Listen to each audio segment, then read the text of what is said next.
May the words of my mouth and the meditations of our heart be always with us, Lord. I speak to you in the name of God the Father, God the Son, and God the Holy Spirit. Amen. Please be seated.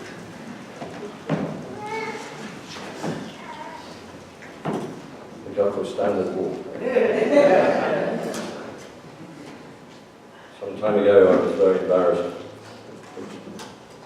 I said, may the words of my mouth and the medications of my mouth. And I was mortified and turned red and sweated a bit, turned the colour of your cassock. I didn't know Anglicans had what are those birds called? Cardinals. Being a cradle Anglican. But I was in a church a while ago and I said that, and it was just absolutely mortified. And then I thought about meditations and medications. The Bible is filled with meditations, and indeed the Bible is filled with medications of our heart.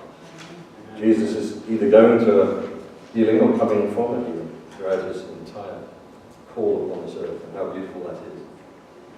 21 years ago, I met a lady when I was living in Newtown, Connecticut.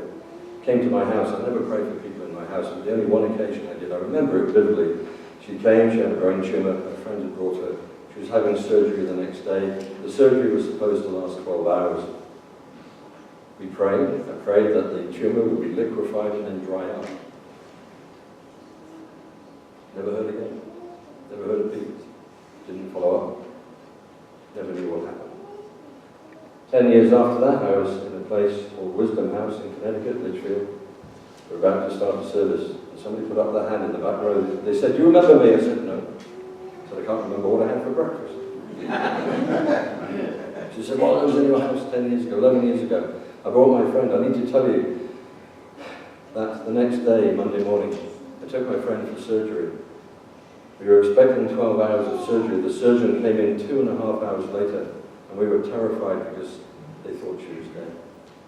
He said, "No, it was wonderful. We opened her up, cut her open. There was the tumour. It was dried up. It fell out of her head. They sewed her up, and that's all they had to do." And I'd never heard of this. I didn't know what happened to this woman. Well, yesterday, she sat right here.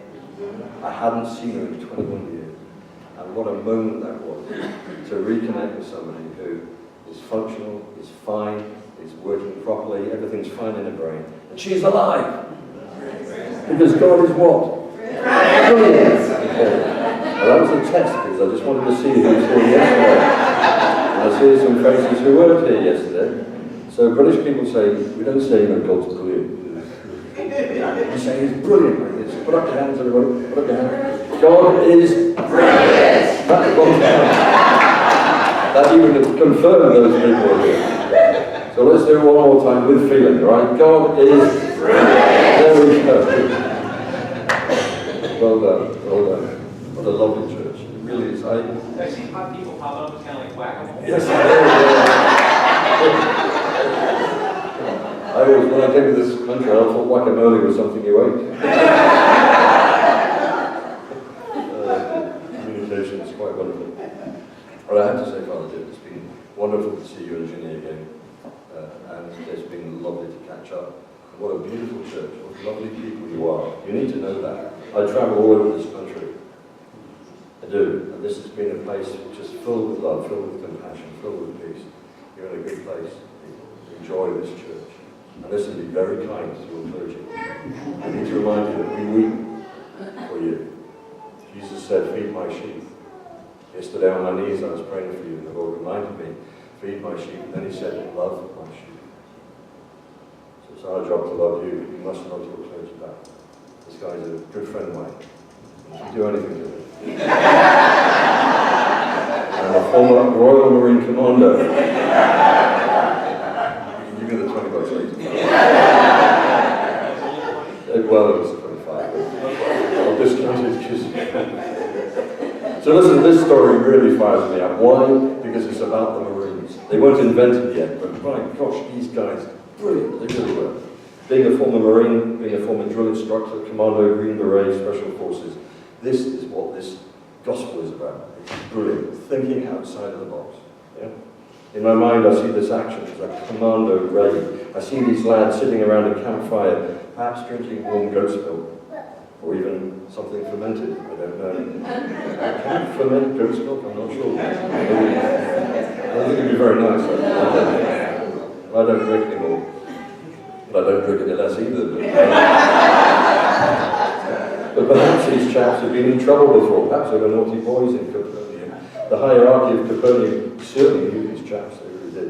One of them has a bright idea. Jesus is in town. Jesus is in town. Let's take our pal here on his pallet, on his thing. Let's take him with Jesus. They say, oh, okay. So they pick him up, and off they go. Oh, we can't get anywhere near him because of the crowds listening to Jesus. They couldn't get anywhere near him. One can see the paralytic's friend carrying their body to the man himself. I can hear their mutterings when they came around the corner to find a large crowd gathered blocking the way to the Christ inside that house. I can imagine their conversation as probably they put their pal down on the ground. In Hebrew, of course. Well, will you look at the crowd? I don't speak Hebrew, but this is the English version of it. Oh, let's go home. We are never going to get anywhere near Jesus the Christ. What shall we do? What shall we do? They might have said with a Jewish accent. And then one had a brilliant idea. I mean, this is fantastic, isn't it? You know, it really is. I just love this. I want to make a movie of it. I'd like to have the money to be able to make a movie of it. This is not really acceptable in today's terms. Can you imagine the insurance support? They did what? Can you imagine Affleck? I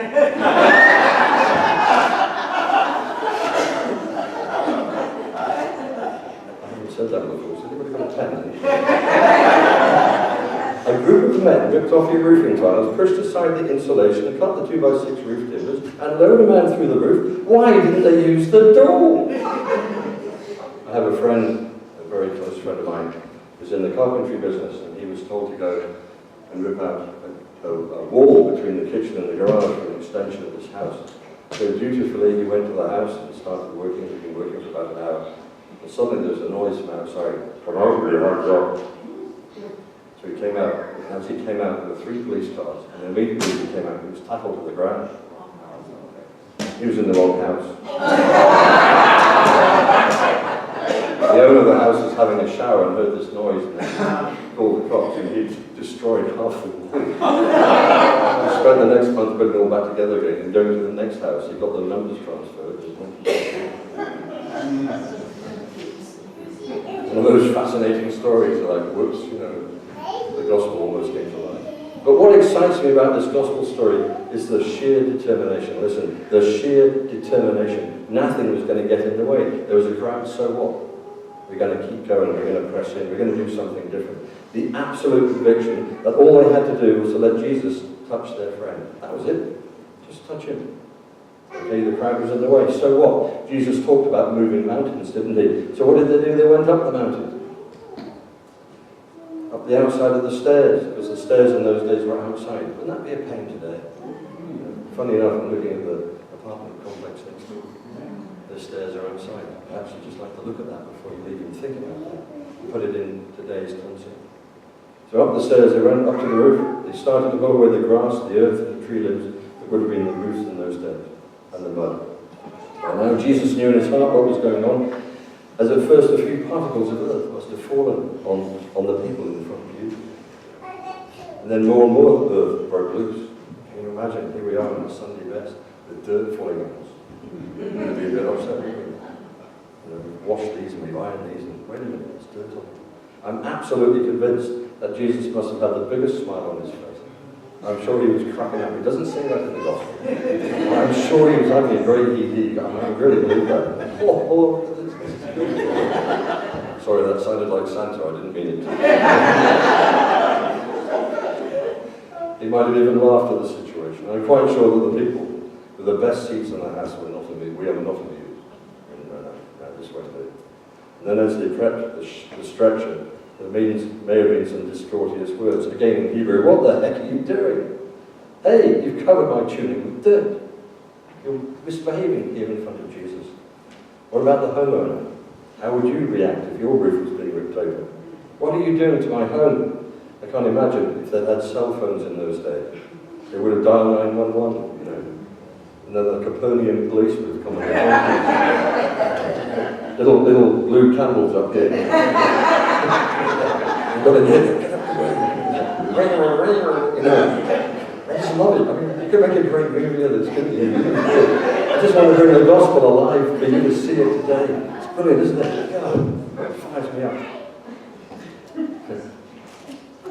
And then we look at their sheer determination of their faith. Nothing was going to stop them. Nothing was going to get in the way. Their faith was so utter and final. Their enthusiasm and drive, letting nothing get in the way. It's a beautiful story. They knew without doubt what Jesus was going to do. They were going to heal his friends, no matter what. They just believed. We need to learn from that. Can we do this when it comes to Jesus? Can we be so bold as to take our friends to Jesus in such a fashion? If you were sick, would you let your friends pick you up, damage your house to get you to the Master? I pray for friends like that in my life. In fact, I've had friends like that in my life. When I was sick, 6 years ago, I was not expected to live. I'd been in a coma for 3 weeks. I was in ICU for 3 months. I had the swine flu, get your inoculation. I was not expected to live. And I know thousands of people were praying for me. The website was inundated with prayers from all over the world. I didn't have 4 people loan me through the roof. I had thousands of people loan me through the roof. I had 6 things wrong with me. Any one of those things could have killed me. I'm alive today because of Jesus Christ and corporate prayer, just as it was in those 4 people who loaned their friend to the roof. To me, these 4 chaps represent the driving force of the healing ministry. They were just ordinary men. They weren't therapists. They weren't deacons, priests, bishops, or archbishops, even the Archbishop of Canterbury, or even a pope. They were normal men. Their names weren't even mentioned. They were down-to-earth, regular chaps with faith. The Bible doesn't say anything about them. We don't know who they are. Unsung heroes. No name, but I like to call them the Anonymous 4. The Anonymous 4, here they are, just believing my friend's going to be healed. All we have to do is take it to Jesus. And then we see the fulcrum, the hinge, the moment of truth. When Jesus saw their faith, that was the fulcrum, that was the balancing point. When Jesus saw their faith, what did he do? He said, I saw your faith, pick up your mat and go home. What a great story. This is where the rubber hits the road, or in this case, where the stretcher hits the dirt. That's what I was saying. Can we, in corporate faith, bring someone to Jesus for healing? Yes, we can. We did it yesterday. 5 or 6 people with cancer, and then friends with cancer, and then the rest of the congregation and the prayer team praying. That's what we did yesterday, but we didn't have to damage anything, because we can come to Jesus. I've seen it over and over again in the past 26 years of ministry, and we're going to do it after this service. We're going to pray for healing. You see, Jesus is the same yesterday, today, and forever, and he is still in the business of healing. That's the good news. God is still in the business of healing. And I stand before you, a man who lost 58 pounds. A man who put on 68 pounds. A man who wrote an article for the diocese, how I lost 58 pounds on the swine flu diet. A man who learned a lot about hospitals. For 3 months is a long time. For 3 weeks, I was in a coma. I went to heaven. It's a lovely place. Beautiful. Don't fear. I don't like pain, but heaven is beautiful. Been there, done that, seen the movie, got the bumper sticker. He wrote a book about it. Please buy my book. An advertising moment, it's called, what's it called? I don't know. An advertising moment, yes. Time to Live, it's called. There we go. The book. Then we hear the words, I tell you, get up, take up your mat and go home. Powerful words of authority, no great area. A command, get up and go home. It's even interesting to note that there's no mention that Jesus even touched him. He just commanded, get up and go home. Isn't that lovely? Isn't that brilliant? Isn't that powerful? Look what happens next. He got up, took up his mat, walked it out in full view of them all, healed and cured. I love the final words of Mark reporting that the crowd said, and I quote, we've never seen anything like this before. Ooh, imagine what it would have been like. Can we be so bold as these 4? Can we have faith to take a sick person to Jesus, physically, emotionally, mentally, and spiritually? We've never seen anything like that before. I ask you, what are the seven most spoken words heard in the Anglican Church, the Episcopal Church, the Catholic Church, the Congregational Church, the Presbyterian, Baptist and Methodist Church? In fact, any church. What are the seven most spoken words? We've never done it that way before. Well done, fellow. How many times have you heard that? Don't respond to that. We've never done it that way before. You know, there's a favourite joke. How do we move a piano in the church, 3 inches at a time? So nobody notices it, in 5 years, you go on this side, 5 years time, wait a minute, 3 inches at a time. You never did it that way before. And I put it too, Mark 2, 1 through 12. Is that where we get it from? We've never did it that way before. Is this the resistance we're coming up? Is this the wall which we sometimes bump into the healing ministry? Are churches without a healing ministry because we never did it that way before? Isn't that ridiculous? It's ridiculous. Every church should pray for the sick. Preach the kingdom and heal the sick. I shared that yesterday. You need to know that churches in Great Britain and the United States that have the greatest growth are churches that offer the healing ministry. This place was packed yesterday. With a few angels sitting up there. You missed that. It was lovely.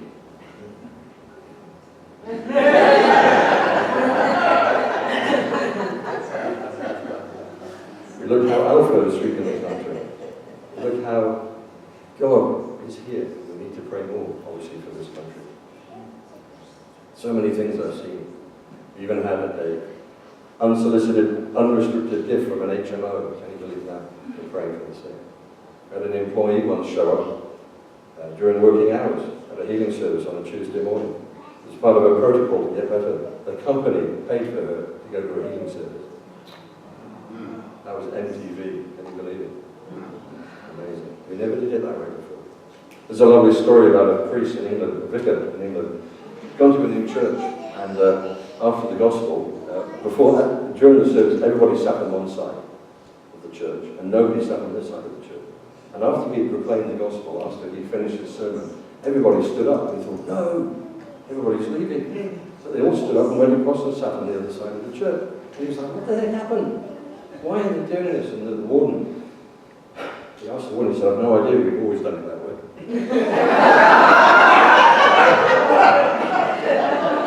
So he called the bishop and said, Bishop, what the heck's going on? He said, isn't it frightening? I should have warned you. He said, the first time I went to that church, I preached, I said I'd done a really good homily, and everybody stood up and said, no, you're all going home.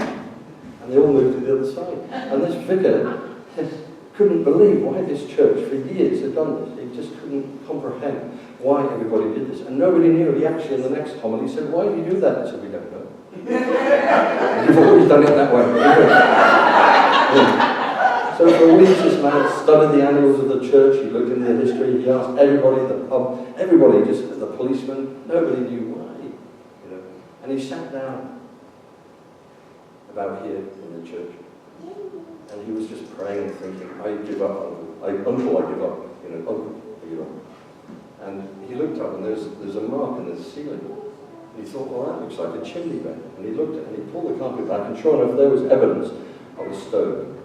And then he deduced that obviously the sexton would come in early in the morning. English churches, by the way, are freezing.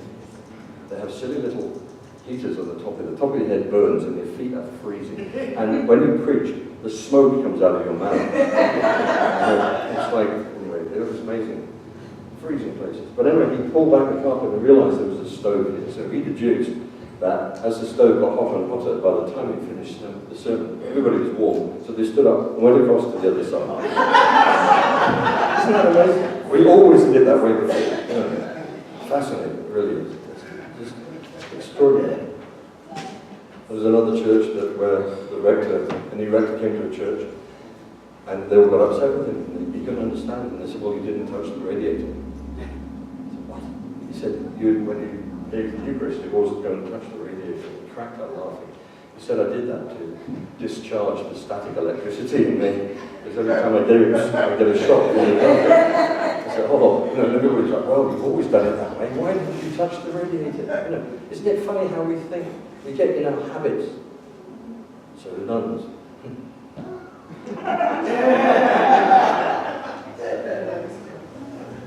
So I'm really privileged to be called to the healing ministry. There's a doctor in California who said, You should be able to sue your doctor for malpractice for not suggesting healing prayer. Isn't that amazing? He was saying that doctors will be the evangelists for this new millennium. There's such a thirst, such a need. How many do you have an hour left about? A little more than an hour, thank you. So I'm really privileged to be called to this ministry. The last 26 years of my life have been very humbling and very exciting. Watching Jesus in others as they struggle with the blocks to healing, and then watching God heal them, not having to open the roof for them to go through the roof. Very exciting times. It really is. So to summarize this gospel today, when a priest says that, it means absolutely nothing. I have a very long summary. Is to realize that when we indeed bring the sick to Christ today, something always happens when we pray. Those who are on prayer teams and in prayer ministry perhaps could model their ministry on these four who carried their friend. Is that not what we're doing today? Is that what not we did yesterday? We carry our friends physically, emotionally, and spiritually to the Lord Jesus Christ for healing. I have thousands of healing stories. I think I'll share one that has been profound for me in the area of faith. I was at a healing service some years ago where the chapel was packed. We couldn't bring people forward. So I was walking amongst people to pray. The prayer team was walking amongst. We got to the back. There was a father, a daughter, and a mother. And I got to them and they were crying their eyes out. So how can I pray for you? Which are the 6 words which we need to remember. How can I pray for you? And I asked the husband, he couldn't speak. I asked the daughter, she couldn't speak. And I asked the wife, what's going on? She said, I need a heart transplant. I'm on the emergency list. I have a beeper. As soon as the beeper goes off, I've got to get to Boston for a heart transplant. This happened in upstate New York. And her heart was failing rapidly. She was a young woman. So I said, well, let's pray. And then she said, well, I'm pregnant. She said, they've done all the tests. And I'm on top of the list for a heart transplant. It's urgent that I get one. We're waiting for somebody to die, but I'm pregnant. And tomorrow, she said, on Monday, I'm having the final test to see if we have to abort the child. Technology is not there yet to support 2 bodies, 2 lives, 2 hearts. The technology isn't there. So the next day, she went to Boston. And she called me at 4 o'clock the next day, not knowing the results. She was crying. I thought, oh gosh. I thought the worst. And she's crying with joy because her heart had been healed 50%. She'd been taken off the transplant list. 6 months later, she gave birth to Michael Christopher on the due date. After she delivered the baby, she said, can I have my heart medication? And the nurse said, no, you don't need it. Your heart is 100% healed. Isn't that lovely? Isn't that beautiful? You know? God astounds me. Occasionally we have a life in our hands when God does something. So we keep praying and we keep believing. So I encourage you to pray. Great fun, very exciting, quite amazing. So to conclude, in my humble opinion, the theology of healing is all about love, as I said yesterday. Nothing more, nothing less. To listen, to love, to pray. I read a prayer in Westminster Abbey in London some years ago, in a book. The prayer was written by an Englishwoman with Alzheimer's disease. I think these words summarize what I'm trying to say. Summarizes the theology of healing and the healing ministry today, and the relationship we want with God amongst the living in pain. Listen to this. Dear Lord Jesus, I don't know who I am. I don't know where I am. I don't know who I am. But please, please love me. Lord, just say the word and I shall be healed. By your faith, you have been healed. Go home. Lord, please give me the handle of the stretcher. I want to be one of the anonymous four. In the name of God the Father, God the Son, and God the Holy Spirit. Be well, do good works, and for the sake of God,